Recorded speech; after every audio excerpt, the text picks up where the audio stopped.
बड़ी खबर जम्मू कश्मीर से आ रही है। उपराज्यपाल मनोज सिन्हा ने 5 सरकारी कर्मचारियों को बर्खास्त कर दिया है। इन 5 कर्मचारियों पर आतंकियों की मदद करने का आरोप है, जिसकी वजह से ये बर्खास्त किए गए हैं। बर्खास्त किए गए आरोपियों के नाम अशफाक, तारिक, बशीर, फारूक और यूसुफ बताए जा रहे हैं। तो आतंकियों के मददगार इन सरकारी कर्मचारियों को उपराज्यपाल मनोज सिन्हा ने बर्खास्त कर दिया है।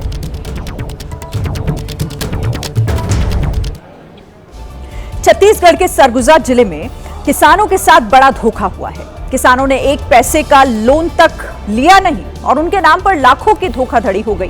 किसानों को इस बात की जानकारी तब हुई जब धान बिक्री के बाद उनके खाते में पैसा कटने लगा।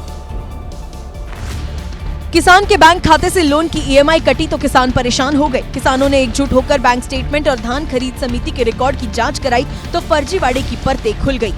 जांच में सामने आया कि 2500 से ज्यादा किसानों के नाम पर 20 करोड़ से ज्यादा का लोन लिया गया है। आरोप है कि किसानों को बिना बताए ये फर्जीवाड़ा धान समिति के प्रबंधक ने किया है। लेकिन किसानों के सामने बड़ी मुसीबत ये है कि जिस प्रबंधक पर उन्हें शक है वो 1 महीने पहले ही फांसी लगाकर आत्महत्या कर चुका है। किसान अब परेशान है। खाते से पैसे कटने के डर से वो अपना धान नहीं बेच रहे हैं। धान दिए, धान सब कट गया उसमें। लोन तो नहीं लिए हैं सर, उसमें 30,000 लोन लिया था लेने के लिए, इसमें 3 लाख लोन बता रहे हैं। किसानों ने अब पूर्व मंत्री अमरजीत भगत के साथ कलेक्ट्रेट का घेराव किया है। किसान मांग कर रहे हैं कि जो लोन उन्होंने लिया ही नहीं उसका पैसा उनसे ना वसूला जाए। जम्मू कश्मीर के बारामूला में उस वक्त लोगों के होश उड़ गए जब रिहायशी इलाके के पास जंगल में आग लग गई। यह आग इतनी भयानक थी कि कई घंटे बाद भी शोले भड़कते रहे और रात के अंधेरे में ऐसा लगा जैसे कोई ज्वालामुखी धधक रहा हो। अंगारों की तस्वीरें देखकर पूरा इलाका हिल गया। आग की ऊंची ऊंची लपटें और धुएं का गुबार कई किलोमीटर दूर तक नजर आया। आग की लपटों की आवाज 1.5 किलोमीटर दूर तक मुझे सुनाई दे रही है। आग बढ़ती ही जा रही है और यह आग देखते ही देखते बारामूला के जंगलों से घरों के करीब भी पहुंच गई। डरे सहमे लोग घबराकर घरों से बाहर निकल आए। 500 मीटर की दूरी रह चुकी है जहाँ पे मकान है।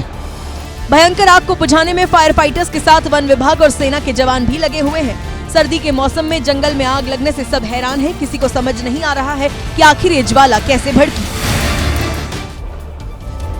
एक आदत कैसे किसी का भांडा फोड़ सकती है, इसकी जीती जागती तस्वीर आई मध्य प्रदेश के रीवा से, जहां एक चोर की गुटखा खाने की आदत ने शहर की एक बड़ी चोरी का पर्दाफाश कर दिया।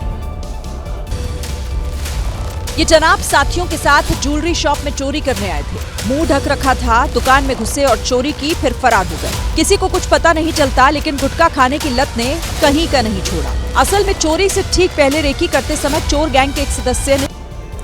कल मकर संक्रांति है और इस मौके पर देश के तमाम हिस्सों में पतंग उड़ाई जाती है, लेकिन इस दौरान कुछ लोग चाइनीज मांझे का इस्तेमाल करते हैं जो हर साल लोगों की जान लेता है। चाइनीज मांझा प्लास्टिक और नायलॉन का बना होता है जो आसानी से नहीं टूटता है। साथ ही उसे मजबूती देने के लिए उस पर केमिकल का एक लेप भी चढ़ाया जाता है।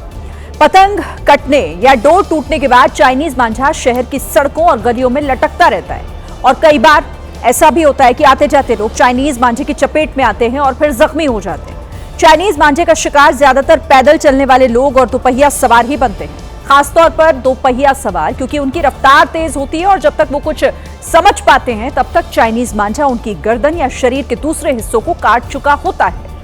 एबीपी न्यूज भी अपने दर्शकों से यही अपील करता है कि वो पतंग जरूर उड़ाएं, लेकिन चाइनीज मांझे का इस्तेमाल ना करें। चाइनीज मांझे की जगह सादा धागा ही इस्तेमाल करें, क्योंकि आपकी समझदारी कई इंसानों और बेजुबानों की जान भी बचा सकती है। साथ ही सभी दर्शकों से यह भी अपील है कि पतंगबाजी के मौसम में सिर और गर्दन को ढककर चलें। बाजार में बिक रहे चाइनीज मांझे पर नकेल कसने के लिए पुलिस भी एक्शन में है। ये तस्वीर हैदराबाद की है, जहां पुलिस वाले पतंग की दुकानों पर जाकर ये चेक कर रहे हैं कि कहीं चाइनीज मांझा तो नहीं बेचा जा रहा।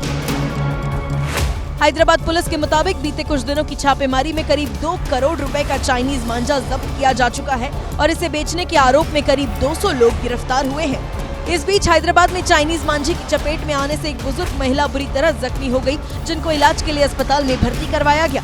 ड्यूटी पर जा रहे एक पुलिस वाले की गर्दन भी चाइनीज मांझे से कट गई।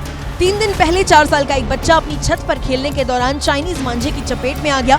उसकी गर्दन पर इतने गहरे जख्म आए कि डॉक्टरों को 20 टाँके लगाने पड़े।